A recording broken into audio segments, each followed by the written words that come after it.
He had only awaited this to begin the action. He drew the glove from his shapely white hand, made a sign with it to the marshals, and ordered the action to begin.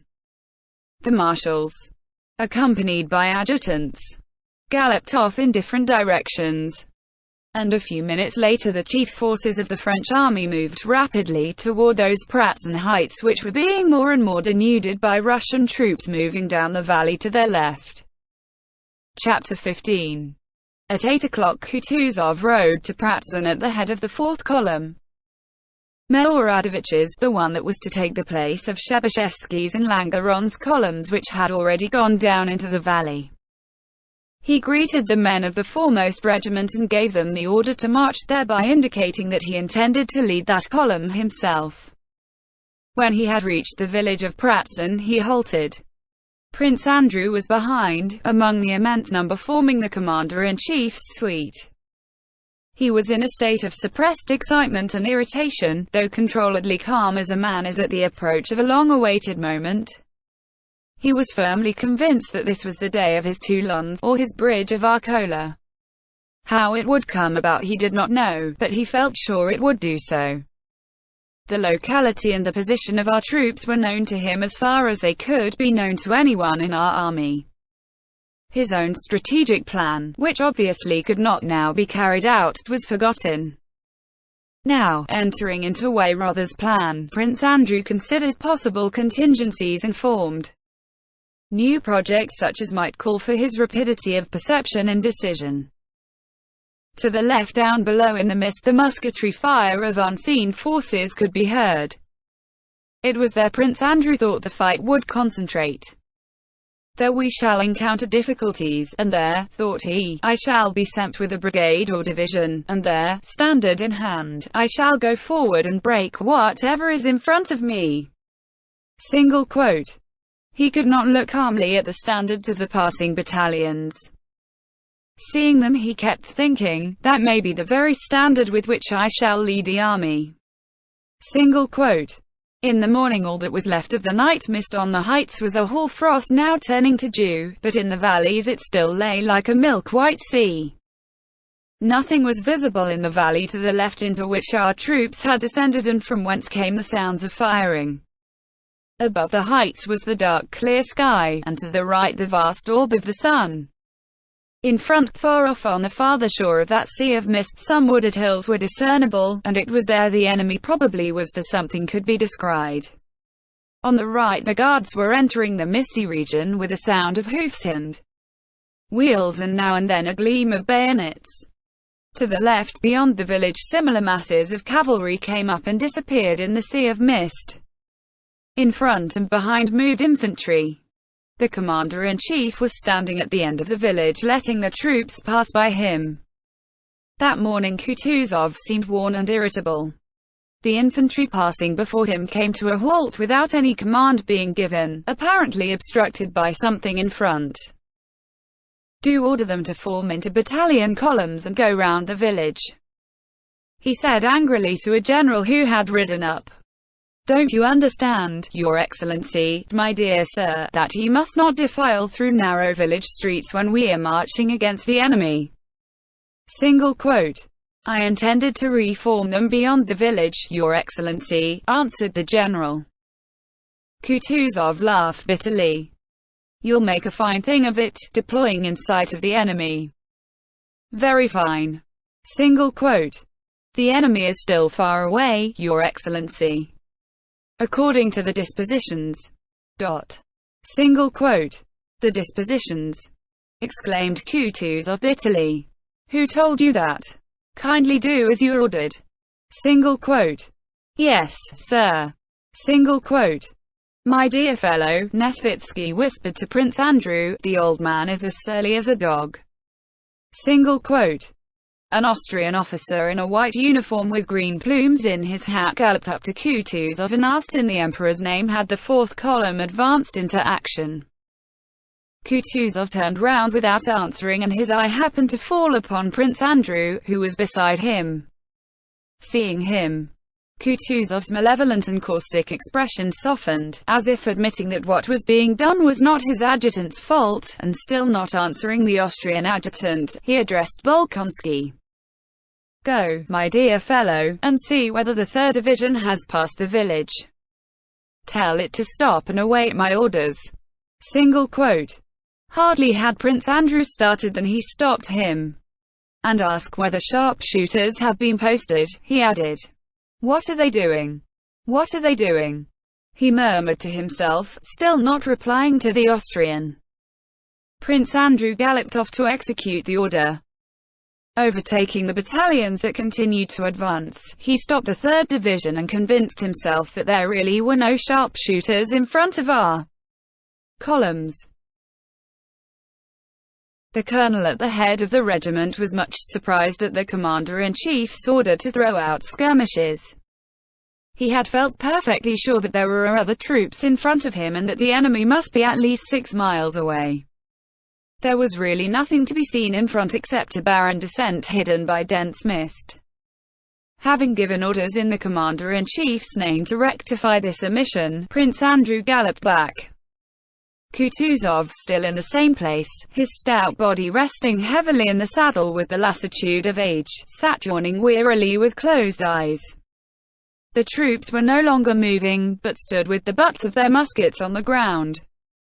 All right," he said to Prince Andrew, and turned to a general who, watch in hand, was saying it was time they started as all the left flank columns had already descended. "Plenty of time, Your Excellency," muttered Kutuzov in the midst of a yawn. "Plenty of time," he repeated. Just then at a distance behind Kutuzov was heard the sound of regiments saluting, and this sound rapidly came nearer along the whole extended line of the advancing Russian columns. Evidently the person they were greeting was riding quickly. When the soldiers of the regiment in front of which Kutuzov was standing began to shout, he rode a little to one side and looked round with a frown. Along the road from Pratzen galloped what looked like a squadron of horsemen in various uniforms. 2 of them rode side by side in front, at full gallop. One in a black uniform with white plumes in his hat rode a bob-tailed chestnut horse, the other, who was in a white uniform, rode a black one. These were the 2 emperors, followed by their suites. Kutuzov, affecting the manners of an old soldier at the front, gave the command, "Attention," and rode up to the emperors with a salute. His whole appearance and manner were suddenly transformed. He put on the air of a subordinate who obeys without reasoning.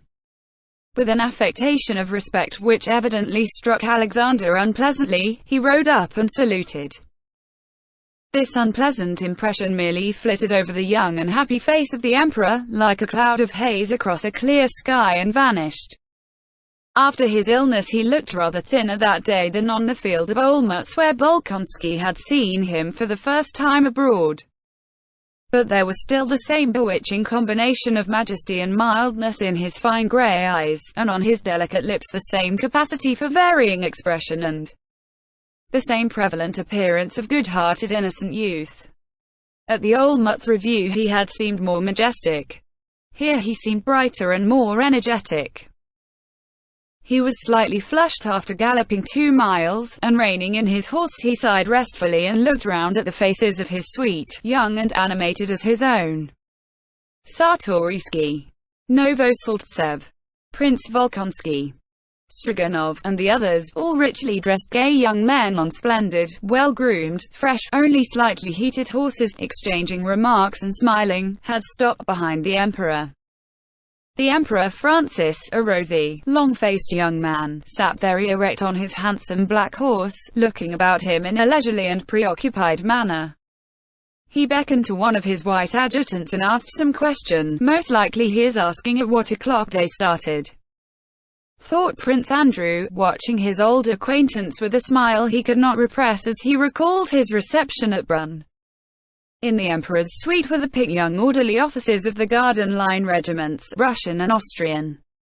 Among them were grooms leading the Tsar's beautiful relay horses covered with embroidered cloths. As when a window is opened, a whiff of fresh air from the fields enters a stuffy room. So a whiff of youthfulness, energy, and confidence of success reached Kutuzov's cheerless staff with the galloping advent of all these brilliant young men. "Why aren't you beginning, Michael Illarionovich?" said the Emperor Alexander hurriedly to Kutuzov, glancing courteously at the same time at the Emperor Francis. "I am waiting, Your Majesty," answered Kutuzov, bending forward respectfully. The Emperor, frowning slightly, bent his ear forward as if he had not quite heard. "Waiting, Your Majesty," repeated Kutuzov. Opening parenthesis. Prince Andrew noted that Kutuzov's upper lip twitched unnaturally as he said the words "waiting." Single quote closing parenthesis. "Not all the columns have formed up yet, Your Majesty." Single quote. The Tsar heard but obviously did not like the reply. He shrugged his rather round shoulders and glanced at Novosantsev, who was near him, as if complaining of Kutuzov. "You know, Michael Illarionovich, we are not on the Empress Field, where a parade does not begin till all the troops are assembled," said the Tsar with another glance at the Emperor Francis, as if inviting him if not to join in at least to listen to what he was saying. But the Emperor Francis continued to look about him and did not listen. "That is just why I do not begin, sire," said Kutuzov in a resounding voice, apparently to preclude the possibility of not being heard. And again something in his face twitched. "That is just why I do not begin, sire, because we are not on parade and not on the Empress Field," said clearly and distinctly. In the Emperor's suite all exchanged rapid looks that expressed dissatisfaction and reproach. Although he certainly should not speak like that, their glances seemed to say. The Tsar looked intently and observantly into Kutuzov's eye, waiting to hear whether he would say anything more. But Kutuzov, with respectfully bowed head, seemed also to be waiting. The silence lasted for about a minute. "However, if you command it, Your Majesty," said Kutuzov, lifting his head and again assuming his former tone of a dull, unreasoning, but submissive general. He touched his horse and, having called Miloradovich, the commander of the column, gave him the order to advance. The troops again began to move, and 2 battalions of the Novgorod and 1 of the Absheron regiment went forward past the Emperor.